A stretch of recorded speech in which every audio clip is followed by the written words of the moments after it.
Mardi dernier, ce jeune député a secoué l'Assemblée, remplie de zélus à moitié endormis, et c'est Charles Aloncle qui a remis de l'ambiance ce jour-là en s'attaquant frontalement au ministre. Le ministre Patrick Mignola a essayé de faire bonne figure.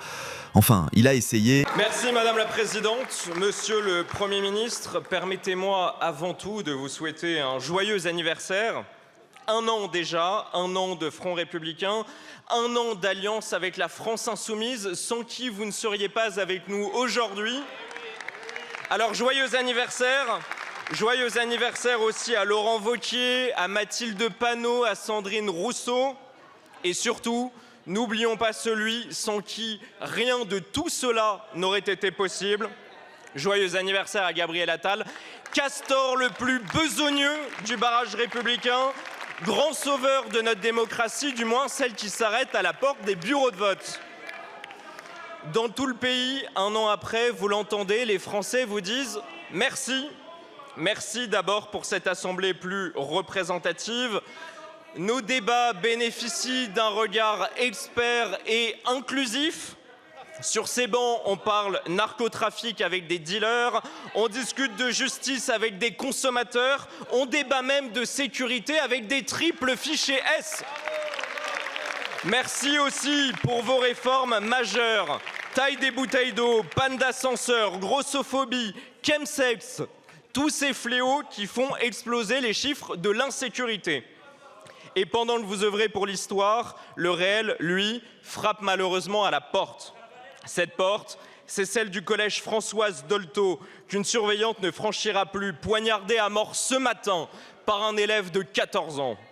Merci donc à votre barrage de nous avoir évité le pire, l'union des droites, de l'ordre à l'école, des peines exécutées, des professeurs en sécurité.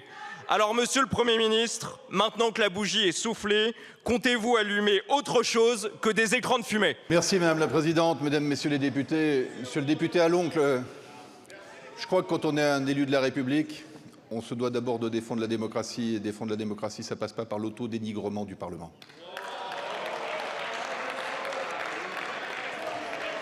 Ça, il y a 1 an, le Président de la République a choisi de redonner la parole aux Français. Et je crois qu'il faut respecter cette parole.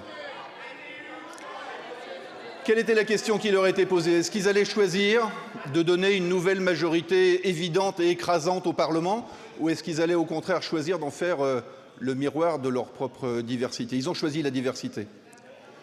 Et je veux rendre hommage aujourd'hui aux parlementaires que vous êtes pour le travail qui a été effectué depuis dans un esprit de compromis pour avancer.